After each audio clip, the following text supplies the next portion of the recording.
timeless principles to heal society and ourselves. My book is about the most important question of our day, which is how do we flourish across deep difference? And many of you are on the front lines of this urgent problem as we navigate these deep divisions and brokenness in our world right now. And in an age of hyper-partisanship, of high-stakes elections, of rising political extremism and even violence, our conversation about this topic and flourishing across difference is needed now more than ever. I came to my interest in this topic of civility and social norms. Honestly, my mother is called, get this, Judy the Manners Lady. I kid you not. And as I was writing this book, I discovered that my mother is actually only one of 4 women who are internationally renowned experts on manners and etiquette named Judy. There are 4 of them. So my mother is called Judy the Manners. The most famous is probably Judith Martin, the Washington Post columnist who goes by Miss Manners. But my mother is another Judy in the courtesy biz and my personal favorite. And she taught my brothers how to mind our P's and Q's and how to set the table just so, how to shake hands and look people in the eye. And I remember always questioning what she told us to do. I am constitutionally allergic to authority. I hate rules. I hate being told what to do. And but I generally follow these rules because she promised they would lead to success in work and school and life. And she was right, until I found myself in federal government. I was at the United States Department of Education 2017 to 2018, a notoriously divided year in our world, in our nation, and in Washington, D.C. And I experienced personally, viscerally, the deep divisions in my everyday when I was in government. There are these 2 extremes when I was in government. On one hand, there were people with sharp elbows. They were overtly hostile and abrasive and aggressive and bellicose. They were willing to step on anyone to get ahead. And on the other hand, I saw this other contingent that I first thought was my contingent. They were polished and poised and polite. But these are the people, I realized, who would smile at me and others one moment, and stab us in the back the next. And this second contingent perplexed me. My mother had said to me growing up that manners mattered because they were an outward expression of our inward character. And yet here I was surrounded by a contingent of people who were well-mannered and pleasant enough, but ruthless and cruel. This experience for me clarified several things. One of which was that these extremes kind of define our public life right now. People that kind of just want to get us to talk nicely together, and another contingent that wants to puncture pretense and tell hard truths, and they kind of overcorrect the tone policing with hostility and aggression. And I realized that both extremes, the extreme hostility and extreme politeness that define our public life today and that I experienced in government, they seem like polar opposites, but they're actually very similar. Both modes have an insufficiently high view of the dignity and beauty of the human person. They see others as means to one's selfish ends, as opposed to seeing other human beings as beings with dignity, ends in themselves, and worthy of respect. The hostile contingent sees others as pawns to be stepped on, steamrolled, and bowled over.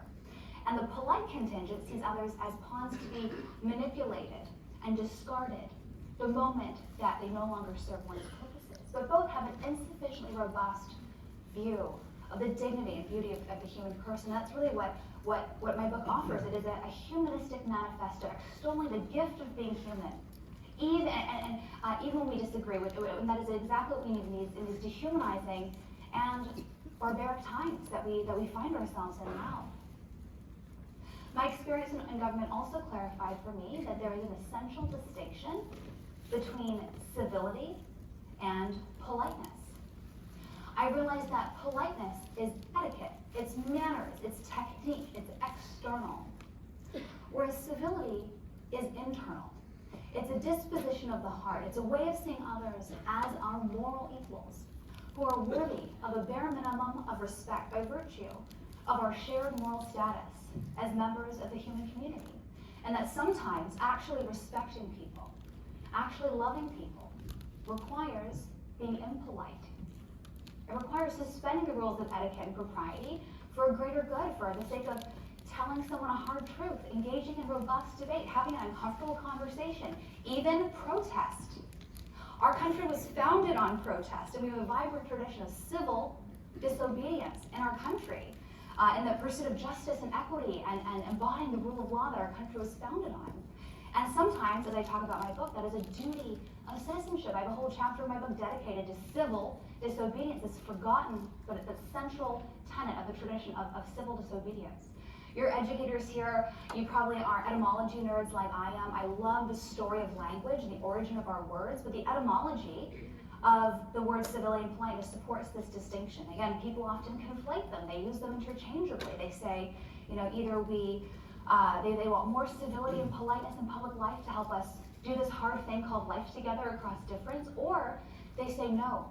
Civility and politeness are tools of the patriarchy and people in positions of power to keep other people and the powerless powerless, and we need less civility and politeness in public life in order to help us pursue greater justice and equality in our world.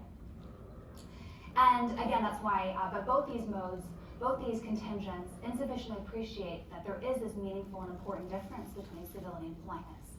The etymology of politeness is polare, the Latin word that means to smooth or to polish, and that's what politeness does. It's superficial, it's external, it's technique. It focuses on sweeping differences under the rug as opposed to giving us the tools to grapple with difference head on. The etymology of civility is civitas, which is the Latin root of our words civilization, citizenship, citizen and the city, and that's what civility is. It's the duties and the norms and the modes and the conduct, the disposition befitting a citizen in the city that, again, especially in a democracy like our own, requires debate. Robust debate and spirited conversation is the lifeblood of a free and flourishing society like what we live in. As I wrote this book and researched for it, I zoomed out. I wanted it to not just represent our moment, but the human experience. And I came to realize that, yes, this is the most important question of our day. How do we flourish across deep difference? But it is also the defining question of democracy. How do we peacefully coexist, even when we disagree? I also realized that this is the defining question of the human species. As long as we've been around, we've been trying to do this thing called life together. And as long as we've been around, it's been really hard. There are two competing forces that we're defined as human beings. On one hand, we're profoundly social. We become fully human in relationship with others. And yet, morally and biologically, we're also defined by self-love. We are driven to meet our own needs before those of others. And those two facets of who we are intention, the love of others and the love of self. And that is why this is an urgent question now, but this is also a timeless, intractable question. And my book brings the wisdom, this body of human wisdom to bear that people have been contemplating across history, across culture, to help us think more clearly about this now. As timeless is the problem, so is the solution. And the solution is civility, the art of human flourishing, the process by which we overcome our self-love so we can flourish and become our best selves in relationship with others. And across time and place, there's a remarkable continuity in how people have come to recognize that civility is this key to the art of human flourishing. Did you know, for example, that the oldest book in the world is a civility book? It comes to us from ancient Egypt, 4350 BC, or 2350 BC, so over 4 millennia ago. It was written by a guy named Ptahhotep. Ptahhotep was an advisor to the ancient pharaoh, the king of Egypt, and one of the most powerful positions in all of the civilized world at the time. He was even offered an opportunity to become pharaoh, which he turned down in order to live a life of tranquility and peace and retirement. And after he retired from public life, he he thought deeply about the timeless principles of human flourishing. And he just said, what works when it comes to doing life with others, and what doesn't? And what's amazing is that he wrote down these 37 maxims, which he intended as a gift for Pharaoh's son to help him be a wise and just ruler. And what's amazing is that we can all read these maxims today, the teachings of Ptahhotep, and they could be in a Judith Martin Miss Manners column in the Washington Post. These maxims written 4,000 years ago. It's things like, do not gossip, don't slander. He has 4 or 5 different maxims prohibiting gossip. He says, don't abuse a power differential. Be good and just and gentle to the vulnerable and to the people whom you have power over. He says, don't be good to your friends and neighbors just when you need something. Be good and generous as long as you live, just because people are your friends and your neighbors.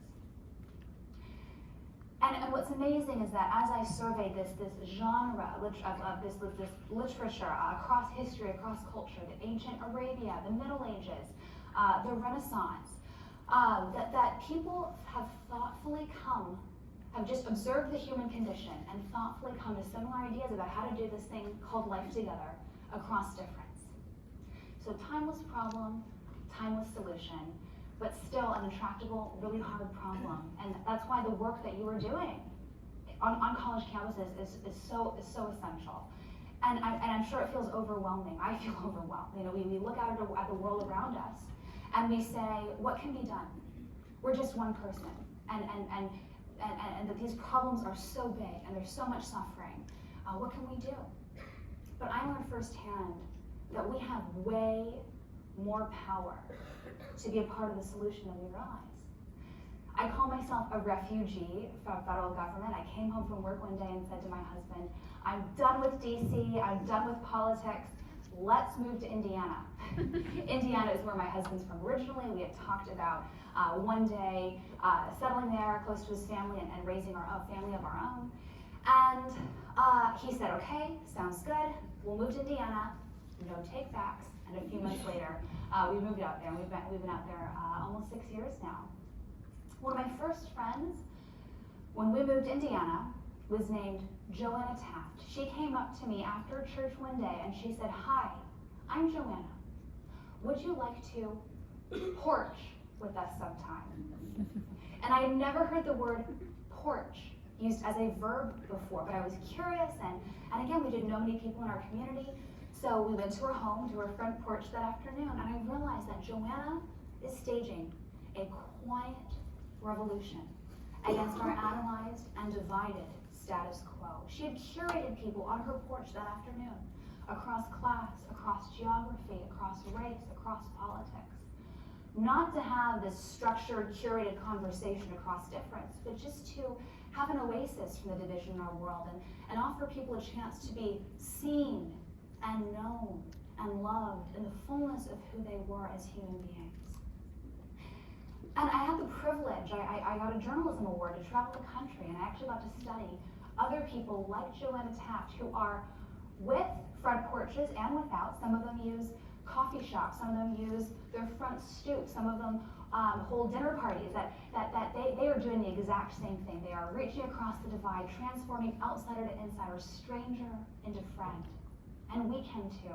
I realize that we can be way more power to be a part of the solution than we realize. And the more of us that choose to create the ethos of porching in our classrooms, on our campuses, that celebrate and can help us thrive across difference, that the more of us choose to reclaim the soul of civility, that we might be able to change the world. So thank you so much for having me. Thank you for being here. I'm thrilled that you get to take home a copy of the book. I'd love to sign it for you. Please come. I'd love to sign it for you, and I'd love to invite you to become part of my intellectual community called Civic Renaissance, dedicated to beauty, goodness, and truth. And I'd love to give you a Greek mythology in 10 minutes mini course that I've created for you.